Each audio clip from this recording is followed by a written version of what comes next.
Assalamualaikum warahmatullahi wabarakatuh. Alhamdulillahirrabbilalamin. Allahumma sholli ala Muhammad wa ala Muhammad. Pemirsa, salam jumpa kembali di program Kabar Petang edisi Kamis 24 Februari 2022 bersama saya Furqon Auluddin. Selama beberapa menit ke depan, kami akan menemani Anda membaca dan menelaah berita paling menarik hari ini bersama narasumber yang berkompeten dan tentu dari sudut pandang Islam. Dan inilah Kabar Petang selengkapnya.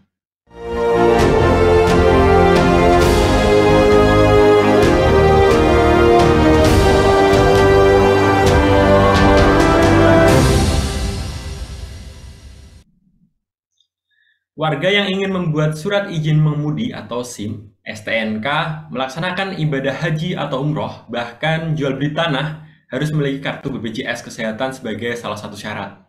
Hal tersebut tertera dalam Instruksi Presiden atau Inpres nomor 1 tahun 2022 tentang optimalisasi pelaksanaan Program Jaminan Kesehatan Nasional atau JKN.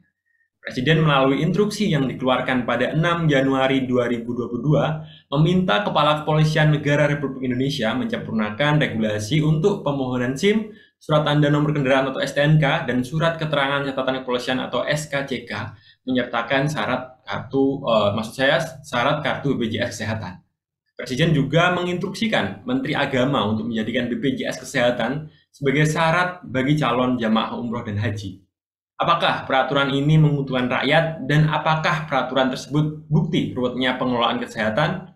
Apakah negara tak hadir mengurusi rakyatnya? Untuk membahasnya kami terhubung dengan Bung Dr. Rian MAG dari Perhimpunan Intelektual Muslim Indonesia atau HILMI. Assalamualaikum Bung Rian.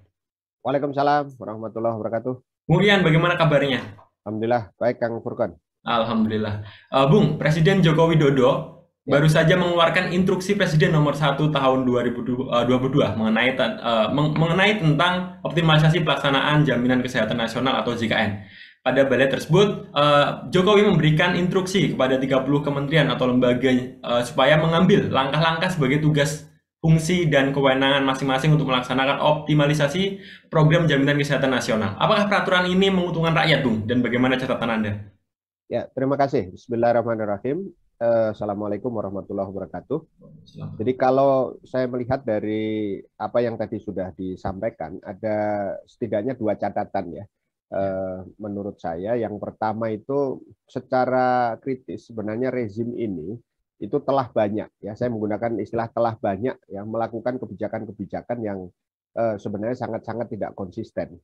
Ya, sebutlah sebelumnya misalnya yang terkait dengan bagaimana melakukan berbagai kebijakan ya dalam bentuk pembuatan undang-undang misalnya ya undang-undang Omnibus Law Cipta Kerja gitu ya sehingga akhirnya kemudian diputuskan oleh MK menjadi inkonstitusional walaupun dengan embel-embel tidak bersyarat. Itu sebenarnya sudah menunjukkan apa namanya apa namanya mampuan sebenarnya untuk menghasilkan sebuah undang-undang yang memiliki kualitas begitu ya. Nah, yang paling akhir ini kita bisa melihat dari polemik yang terjadi dari jaminan hari tua ya kemarin kebijakan terkait dengan pengambilan uang yang merupakan tabungan daripada para pekerja begitu yang kemudian setelah di demo karena tidak melakukan konsultasi dengan khususnya para serikat kerja akhirnya di ini lagi di apa namanya direvisi lagi gitu. Nah, jadi saya melihat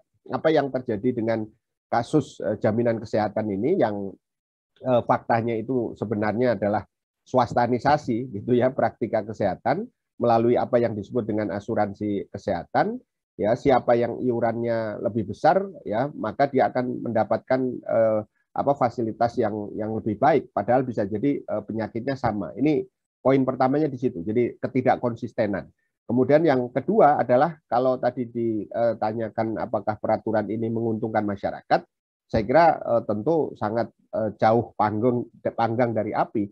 Ya, saya ingin menegaskan bahwa justru ini sangat merugikan ya daripada rakyat, apalagi rakyat miskin ya dengan sekian banyak tadi ya transaksi yang kemudian bisa dilakukan ya ketika melakukan berbagai tadi interaksi di persoalan-persoalan kesehatan, bahkan non kesehatan begitu ya, seperti tadi SIM, STNK, bahkan ibadah umroh itu kemudian harus kemudian disyaratkan hal tersebut gitu ya. Sehingga saya kira di sini rakyat justru malah mendapatkan beban tambahan, padahal masalah kesehatan ini sebenarnya kan harusnya menjadi jaminan. Namanya jaminan itu ya tidak ada iuran, begitu ya, dijamin oleh pemerintah ya, dengan kemudian catatan pemerintahnya memiliki sumber-sumber yang bisa kemudian dipertanggungjawabkan, sehingga apa, kebutuhan primer kolektif yaitu kesehatan ini itu bisa kemudian benar-benar diberikan secara apa namanya adil ya kepada masyarakat.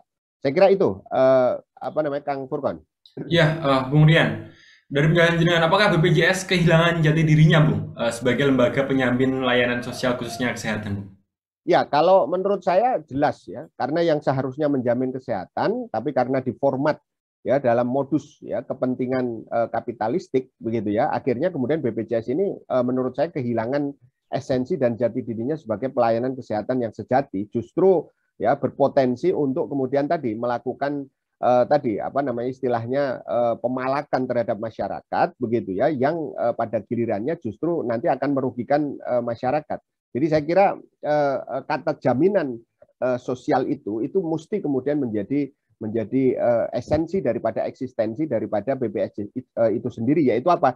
Mestinya tidak ada kemudian apa iuran-iuran yang saat ini kemudian dibebankan oleh masyarakat, karena sekali lagi bahwa kesehatan itu mestinya adalah hak ya masyarakat semua lapisan baik kaya dan miskin gitu ya, secara adil ya, sehingga rakyat akan benar-benar mendapatkan jaminan kesehatan itu sendiri gitu.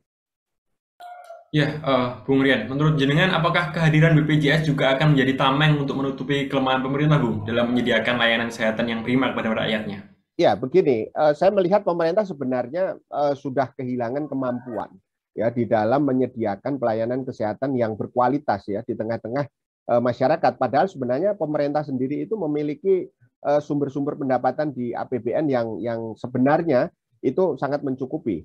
Nah, tetapi yang terjadi adalah justru sayangnya pemerintah menurut saya terlalu malas untuk melakukan langkah-langkah strategis gitu ya, sehingga akhirnya tega begitu ya memungut ke masyarakat dalam bentuk pelayanan kesehatan.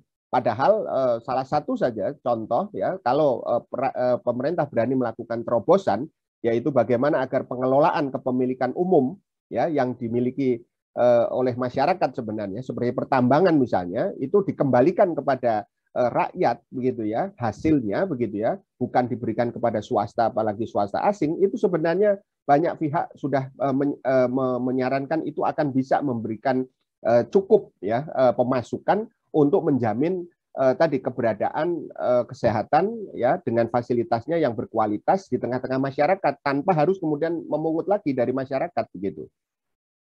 Itu. Ya, Bung Rian. Pemohon SIM, surat tanda Ya. nomor kendaraan atau STNK, dan surat keterangan catatan kepolisian atau SKCK juga harus jadi aktif nih, Bung, di BPJS Kesehatan. Ya. Jokowi menginstruksikan kepada Kepala Kepolisian Negara Republik Indonesia untuk melakukan penyempurnaan regulasi tersebut, Bung. Apakah menurut jenengan regulasi tersebut melukai perasaan rakyat, Bung? Sangat melukai kalau menurut saya. Kenapa? Apa relevansinya? Coba kalau kita pikir relevansinya sedemikian kalapkah gitu ya pemerintah tadi saya mencari dana kesehatan sehingga tadi apa namanya semua aspek-aspek yang sebenarnya itu sudah juga apa namanya memiliki beban ya kan, SIM itu sendiri sudah ada biayanya, kemudian juga STNK, terus kemudian juga yang lain-lain tadi, kenapa mesti kemudian itu dikaitkan lagi begitu kan? Ini kan menjadi sesuatu yang justru malah semakin membebani gitu kan. Jadi kalau dalam kondisi sekarang pandemi yang juga belum apa namanya berakhir ini gitu ya. Nah, apakah kemudian dalam situasi yang seperti ini regulasi itu kemudian apa namanya apa istilahnya terpaksa untuk dilakukan? Saya kira disinilah apa namanya kita melihat bahwa tadi kebijakan-kebijakan yang seperti ini apa seharusnya ya itu jangan kemudian dilakukan. APBN saja hari ini itu sudah berdarah-darah ya dengan beban hutang ya yang berbasiskan bunga ya atau riba gitu yang sangat mengerikan. Kemudian apa namanya sektor-sektor pemasukan yang produktif pun juga kemudian banyak diserahkan kepada swasta bahkan swasta asing. Kenapa kemudian masih tega gitu di tengah-tengah kondisi seperti ini masyarakat masih terus dibebani dengan kebijakan yang seperti ini. Apalagi ini menyangkut sekali lagi kesehatan yang itu adalah sangat esensial secara publik begitu. Itu saya kira. Bung Rian, apakah peraturan tersebut, Bung, bukti ruwetnya pengelolaan kesehatan, Bung, dan apakah negara tak hadir dalam mengurusi rakyatnya, menurut Bung Rian? Ya, kalau menurut saya keruwetan ini sebenarnya itu kalau mau diurai sebenarnya bisa, yaitu apa? Karena ya tadi jaminan yang mestinya itu free dari kepentingan-kepentingan kapitalistik, keuntungan semata-mata begitu ya, itu kemudian akhirnya dibelenggu dengan motif keuntungan tadi. Nah, artinya apa? Keruwetan ini sebenarnya menunjukkan ketidakmampuan pemerintah untuk kemudian melihat gitu ya bagaimana cara pengaturan kesehatan yang seharusnya. Nah, ini memang konsekuensi logis ya dari negara itu dalam konteks kapitalisme memang dipaksa untuk dia tidak hadir ya, minimal dikurangi perannya ya, sehingga kemudian akhirnya tadi swasta yang kemudian masuk begitu ya. Nah, oleh karena itu disinilah saya kira relevansi kita untuk mendorong bahwa kehadiran negara itu harus kemudian kembali, bukan kemudian justru malah dihilangkan atau minimalisasi tadi itu ya, sehingga kemudian kesehatan tadi itu bisa kemudian dikelola dengan basis yang memang berorientasi kepada kepentingan masyarakat, bukan malah kepentingan keuntungan semata-mata begitu. Itu saya kira. Ya, Bung Rian, ini pertanyaan terakhir dari kami, Bung Rian. Bagaimana keberadaan BPJS dalam pandangan Islam, Bung? Dan lalu apa solusi mengatasi polemik BPJS saat ini menurut Bung Rian? Ya, kalau di dalam Islam sebenarnya apa yang menjadi praktika BPJS hari ini itu sebenarnya tidak ada. Kenapa? Karena jaminan di dalam Islam itu kemudian tidak ada namanya yang kemudian kita hari ini kenal dengan iuran yang terakatkan dalam apa yang disebut dengan asuransi tadi itu. Kenapa? Karena jaminan di dalam Islam itu tidak ada ya persyaratan untuk memberikan iuran tadi itu, dan jelas asuransi ini adalah sebuah produk ya, akad yang kapitalistik yang seharusnya kemudian ditinggalkan ya, karena akadnya sendiri tidak sesuai dengan syariah. Nah, solusinya bagaimana?